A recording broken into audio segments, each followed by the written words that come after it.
La défaite de la France en juin 1940 entraîne la fin de la Troisième République et l'instauration du régime de Vichy, du nom de la ville où s'installe le maréchal Pétain et son gouvernement. Les libertés fondamentales disparaissent. Le régime traque les communistes, les francs-maçons et les juifs.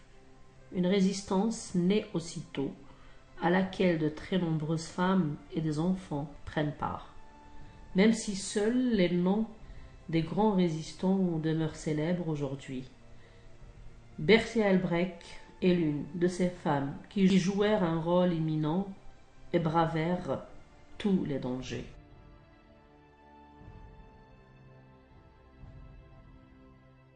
Bertolt Albrecht réussit à s'échapper de l'hôpital psychiatrique de Lyon où les nazis l'avaient interné. Elle est recherchée par la Gestapo et tous les mouchards qui travaillent pour l'occupant. Elle choisit la clandestinité. En février 1943, elle part rejoindre Fresnay, le chef du réseau de résistance combat à Cluny, en Bourgogne. Mais elle tombe dans un guet-apens, tendue par un traître. Elle est arrêtée à Mâcon le 28 mai. La Gestapo la torture, l'emprisonne à Lyon, puis à Fresnes.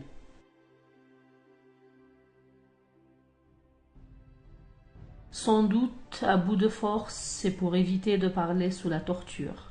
Bertie se suicide le 31 mai 1943. Elle avait 50 ans.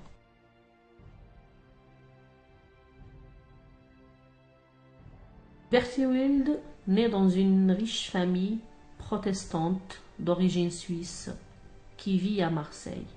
Très jeune, elle décide de devenir infirmière et passe son diplôme en 1912 à Lausanne. Durant la Première Guerre mondiale, elle travaille pour la Croix-Rouge dans un hôpital militaire. Après la guerre, elle épouse un banquier néerlandais, Frédéric Albrecht, qui lui offre une vie luxueuse, d'abord aux Pays-Bas, puis à Londres. Betty met au monde 2 enfants. Mais elle ne se laisse pas enfermer dans une vie de famille bourgeoise. Elle s'intéresse aux problèmes sociaux, à la condition féminine. Elle milite pour l'égalité homme-femme et le droit à l'avortement, à une époque où cela est puni par la loi. Ses idées dérangent, alors elle quitte Londres et se sépare de son époux en 1931 pour venir vivre à Paris avec ses 2 enfants.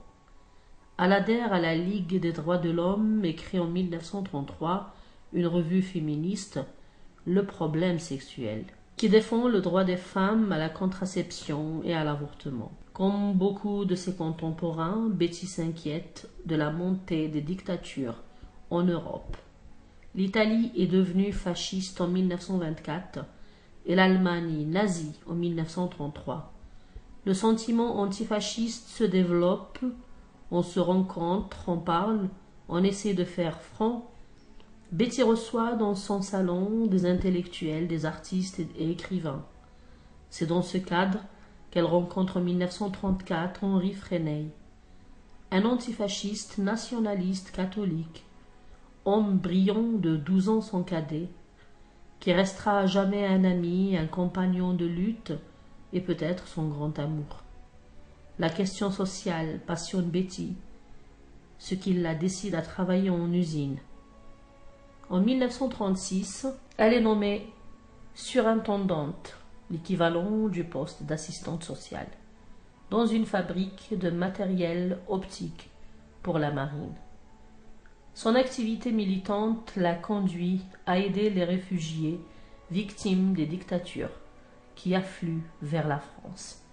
Les Allemands qui fuient le nazisme dès 1933, les Espagnols qui ont échappé à Franco à partir de 1939. En 1940, alors que les Allemands lancent l'offensive qui va leur permettre d'envahir la Belgique puis la France, Betty part travailler aux usines Fullman, un fabricant de matériel pour automobiles installé à Vierzon en France. Les Allemands instaurent une frontière entre une zone qu'ils contrôlent et une zone dirigée par le gouvernement Pétain. La ligne de démarcation Celle-ci passe par Vierzon, qui devient ainsi un lieu stratégique. Berthy aide les prisonniers évadés d'Allemagne à franchir la ligne et à passer en zone libre. Elle reprend contact avec Fresnel et crée avec lui le mouvement de libération nationale clandestin. Betty dactylographie les bulletins, les petits ailes de la France, puis Vérité, et trouve un imprimeur, malgré les risques que cela représente. En mai 1941, le ministre du Travail la charge de mission en faveur des chômeuses de la région lyonnaise, ce qui lui procure une couverture pour ses activités résistantes. Avec Fresnel, elle fonde le réseau Combat. Sous le pseudonyme de Victoria, Betty lutte sur tous les fronts, de la transmission d'informations jusqu'à l'aide aux résistants emprisonnés. Son intense activité la rend suspecte aux yeux de la police française, qui l'arrête en janvier 1942. Libérée puis obligée de démissionner du ministère du Travail, elle est de nouveau arrêtée en avril. Elle entame une grève de la faim pour exiger un procès qui a finalement lieu et la condamne à 6 mois de prison ferme. Alors qu'elle purge sa peine à Lyon, les Allemands subissent leur premier revers militaire. La situation se durcit.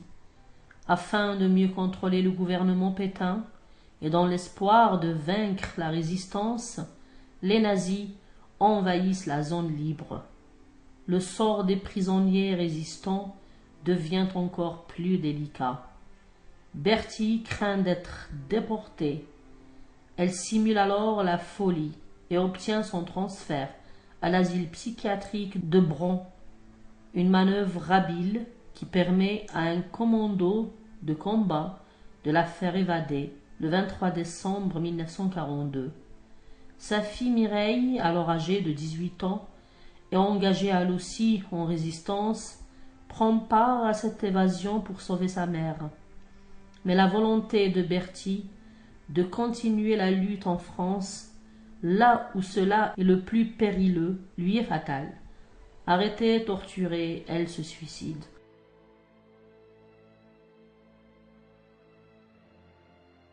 À la Libération, son corps est retrouvé dans le potager de la prison de Fresnes. Des traces au bas de son cou attestent de sa pendaison, aux côtés de 15 autres héros de la résistance. Betty Albrecht est inhumée au Mont Valérien à Suresnes. Elle repose dans la crypte du mémorial de la France combattante.